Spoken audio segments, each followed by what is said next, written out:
Hello guys! Minsan na lang tayo makapag-vlog.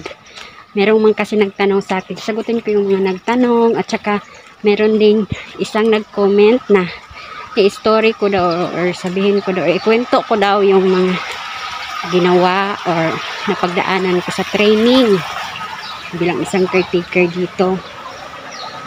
At saka meron din nag-comment guys na pag daw meron na daw siyang caregiver certificate, kailangan pa ba daw niyang mag-training. So isa rin yung sasagutin ko.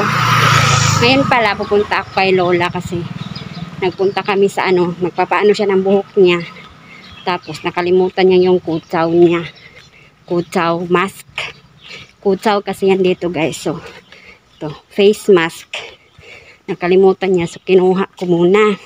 So habang naglalakad tayo papunta doon sa parlor kung saan nandun si Lola, sasagutin ko muna yung mga tanong nila at saka ikakwento ko yung pinagdaanan ko sa training. So yung nag-training ako guys, hindi yung kasi yung training kasi hindi lang kasi yung pag-aano ng matanda, pag-aalaga ng matanda. Kasi kapag caretaker yung in-applyan mo dito, syempre may training ka para doon. Iba kasi yung caregiver guys. So yung sa nagtanong na about mag-certificate na sa caregiver, iba kasi yung caregiver sa caretaker. Yung caretaker kasi kadalasan nandito kami sa bahay kasama yung matandang alaga namin. Kung caregiver ka kasi, nandun ka kadalasan sa compound. Yun bang mga tirahan ng matatanda, tapos madami sila. Tapos, madami kang alagaan doon. Kasi yun yung, parang nursing home, ganon. Yun yung trabaho ng mga caregiver. Tapos, kami namang mga caretakers, nandito lang kami sa bahay ng matanda. Dito lang kami nag-aalaga sa mismong bahay niya. So, kasama yun sa trabaho namin is yung alagaan sila, ipagluto, pakainin, maglinis ng bahay.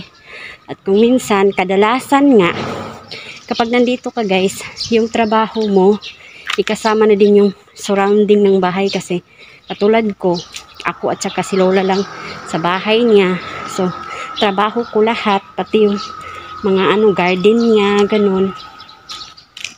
So, din yung sa pinakita ko kanina, na nag-ano ako ng damo kasi yung garden ni Lola, kinakat ko yung mga damo-damo doon. So malapit na ako guys, malapit na tayong dumating. Sandali lang. Nandito na tayo guys, nandito na ako sa parlor kung saan nag-ano. Bago lang ako dito kasi nandun si Lola sa nagpa-parlor si Lola, nagsimula na siyang mag-ano ng buhok niya. Nandito tayo, magsasalita ako dito ng mga kwento-kwento about sa nasa training ko. Yung training ko guys, yung lang naman, may exam din yun guys, may exam din sa training. Matagal na kasi yun, parang ba ako 2015, 2016 yung nag-apply ako. Hindi ko alam kasi 2023 na tayo ngayon, hindi ko alam kung may pinagbago ba. So, ganun. Pero parang pareho lang naman kasi yung mga pinsan ko, nag-apply din sila papunta dito. Yung iba is nakapunta na, yung may pinsan pa ako na papunta pa lang. Parang, kasi same lang din kami ng agency, yung in-applyan niya. So, ngayon, parang na siya, pa-flight na siya papunta dito. So, yung proseso ng training, pareho pa rin ata.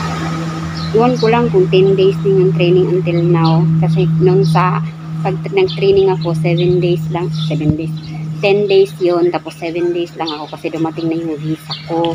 Pag dumating na kasi yung visa mo at saka kontrata mo, at saka pag, siyempre malapit ka nang umalis nun. Kaya, buruhan na ako ng agency ko kung nalabas na ako dun sa training. Kahit hindi ko natapos yung 10 days.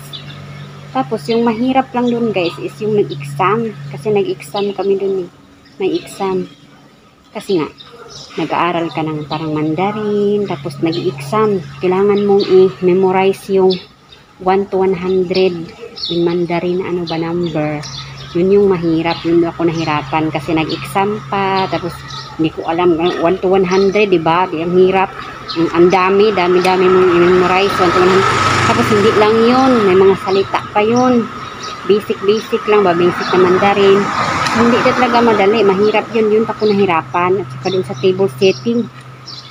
Kung meron sa Middle East na table setting, meron din table setting dito guys. Hindi ka makakaano lang, hindi ka makaalis sa table setting. Meron din doon. Meron din kaming table setting. Mahirap din, di ba? Kasi stricto sila kapag about sa table setting.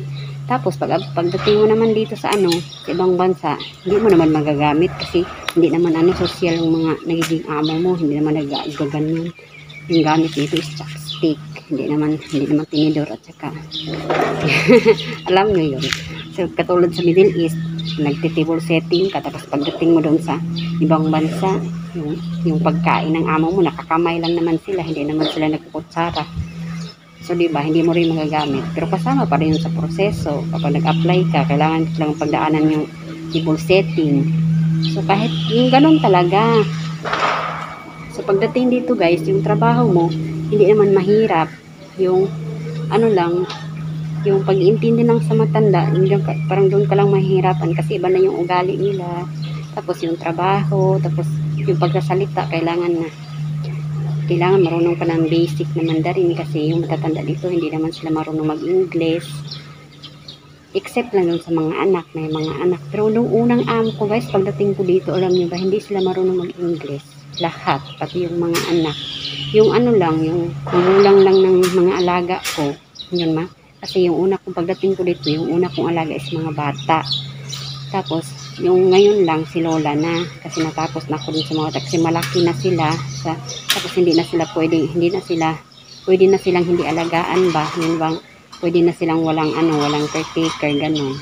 Kasi yung mga magulang na nila yung nag-aalaga sa kanila. So, lumipat na ako dito kay Lola. Pero yung amo ko at saka yung amo ko dati at saka yung amo ko ngayon is magkaibigan lang. Kaya nirecommend lang ako ng amo ko dati dito sa bago kong amo. So malapit na din ako magtapos ng kasi yung kontrata dito is 3 years. And malapit na din ako mag 3 years. Kaya malapit ko na din matapos yung kontrata ko. Pero yun nga, mag-extend. At saka yung caregiver guys, at saka yung caretaker, magkaiba sila ng sahod. Yung caretaker kasi is 20k, yung 20,000 in sahod ng caretaker dito. Yung caregiver naman, yung pagkakaalam ko is 26, yung minimum nila is 26,000 in yun yung nagtanong kasi ako kung magkano, sabi basic daw yung 26. So, magkaiba yung sahod. Mas malaki yung sahod ng caregiver. So, kung mag-apply kasi ng yung nag-comment na about sa caregiver na certificate niya, pag siguro ng caregiver, pwede, pero hindi ko alam kung ano yung mga proseso nung kapag caregiver yung apply mo. Pero pag caretaker, kailangan mo pa rin talagang dumaan sa training. Ayun. Yun yung alam ko. So, yung may alam dyan, kung baka hindi na siya kung pwede na siyang hindi mag-training, paki-comment dyan kasi hindi ko alam din guys kung yun ba talaga. Kasi yun lang din yung alam ko. Baka pwede, baka ganyan. So, pwede yung i-comment dyan sa baba. Kung ganun, para makatulong doon sa nag-comment din. So, dito lang guys, kasi para matapos na yung si Lola sa pag ng buhok niya. So, until next time, thank you for watching. Bye-bye.